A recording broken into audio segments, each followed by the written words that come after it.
Hello बच्चों, let's see this question. Let A set whose element A, E, I, O, U, B is a set whose element A, D, E, O, V and C is a set whose element E, O, T, M. Using Venn diagrams, verify the following. A union B intersection C is equal to A union B intersection A union C.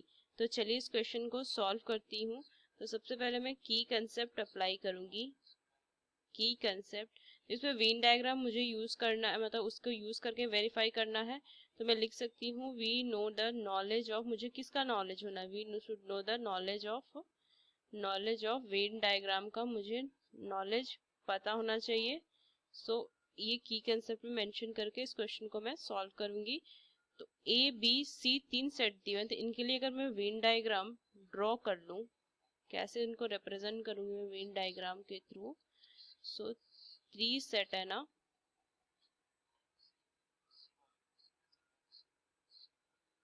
So A B C universal set U. तो सारे जो element है ना, अब इनको मैं element को यहाँ पे रखते जाऊंगी। तो ए के पहला एलिमेंट ए है, तो ए और बी दोनों में है, तो मैं इसे कैसे लिख सकती हूँ, ये यहाँ पे आ जाएगा ए।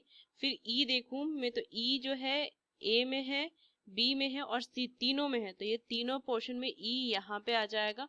फिर आई देखूं तो आई सिर्फ ए में है, तो ये आई यहाँ आ जाएगा। फिर ओ देखूं तो ओ जो है वो भी तीनों में है, तो ई के साथ ओ भी आएगा। उसके बाद यू देखूं तो यू जो है वो सिर्फ ए में है, तो ये यू यहाँ पे लिख दूंगी। ए के सारे एलिमेंट खत्म, ए को मैंने लिख लिया। डी डी देखूं तो सिर्फ बी में है, तो डी इधर में लिख सकती हूँ।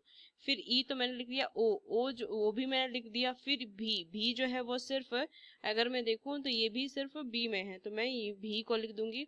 फिर ई देखो, ई लिख दिया मैंने, ओ लिख दिया। फिर टी देखूं तो ये सिर्फ सी में है और एम भी सिर्फ सी में है। तो इस तरीके से मैंने इनको रिप्रेजेंट कर दिया वेन डायग्राम से। अब इस क्वेश्चन को एलएचएस वाले पार्ट को मैं लिखूंगी। एलएचएस वाले पार्ट को A union B intersection C, तो जो ब्रैकेट में है ना बी इंटरसेक्शन सी के लिए, बी इंटरसेक्शन सी के लिए मैं वेन डायग्राम एक ड्रॉ करूंगी। वेन डायग्राम में ड्रॉ करूंगी। A B C universal set U. तो ए इंटरसेक्शन बी अगर मैं करूं तो कॉमन पार्ट, मतलब कि इंटरसेक्शन मतलब कॉमन पार्ट, कॉमन एलिमेंट लेते हैं, तो बी इंटरसेक्शन सी ये वाला पार्ट आ जाएगा बी इंटरसेक्शन सी के लिए। अब इनका यूनियन करना है मेरा ए के साथ, तो इनका अगर मैं यूनियन करूं, मतलब ए के साथ ना इनका मुझे यूनियन कर देना, तो ए वाला पार्ट भी मुझे लेना पड़ेगा। तो इसके लिए क्या, ये पूरा जो पार्ट आएगा ना इसे मुझे लेना पड़ेगा, ये वाला पार्ट, ये पूरा पार्ट जो मैंने शेड किया है। तो अगर मैं A union B intersection C के एलिमेंट्स देखूं तो इस पोर्शन में क्या क्या है, देखिए इस पोर्शन में है आई है, यू है, ए है, ई है, ओ है, ए ई आई ओ यू, ये आ गए इनके एलिमेंट। ये Venn diagram LHS part done हो गया। आरएचएस वाले पार्ट के लिए मैं देखूंगी आरएचएस पार्ट। आरएचएस पार्ट में क्या है, A union B, A union B intersection A union C, intersection A union C. तो सबसे पहले ना मैं ए यूनियन बी के लिए ड्रॉ करूंगी। ए यूनियन बी के लिए मैं वेन डायग्राम ड्रॉ करती हूँ।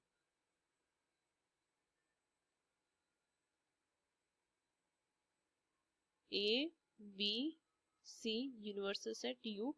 यूनियन करने में दोनों पार्ट मुझे, दोनों सेट के ऑल एलिमेंट्स लेने पड़ते हैं। तो ए यूनियन बी में मुझे ये पूरा पोर्शन लेना पड़ेगा और बी भी पूरा पोर्शन, सिर्फ सी का ये पोर्शन बच जाएगा। तो इसमें जो ये जो है इनके सेट, अगर मैं इनके एलिमेंट देखूं ए यूनियन बी में, तो इनमें बस मुझे क्या करना है, टी और एम को हटाना पड़ेगा।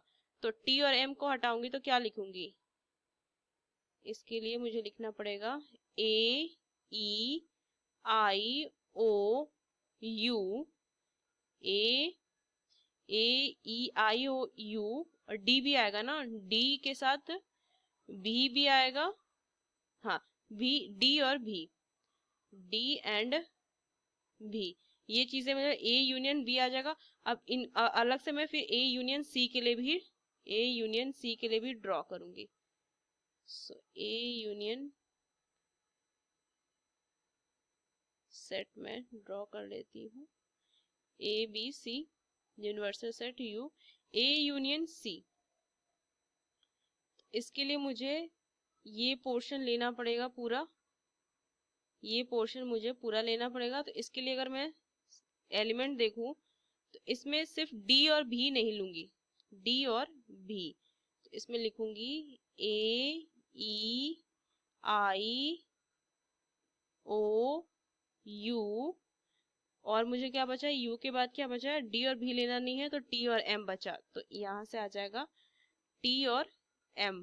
तो ये मैं लिख सकती हूँ। अब इन दोनों का इंटरसेक्शन, इन दोनों का अगर मैं इंटरसेक्शन देखूं, A union B intersection A union C, तो इनका अगर मैं वेन डायग्राम बना लूं तो कुछ इस तरीके से बनेगा।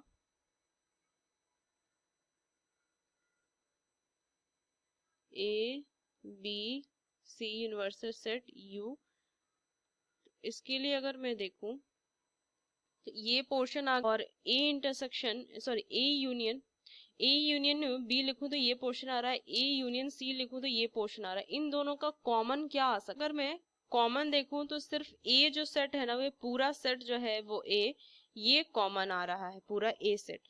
तो ये किसको लिख सकती हूँ मैं, किसके इक्वल आ जाएगा, ये ए के इक्वल आएगा। तो ए के जो एलिमेंट है मैं लिख सकती हूँ A union B intersection A union C के जो एलिमेंट आ जाएंगे वो कितने आ जाएंगे, ए E I O U, A E I O you.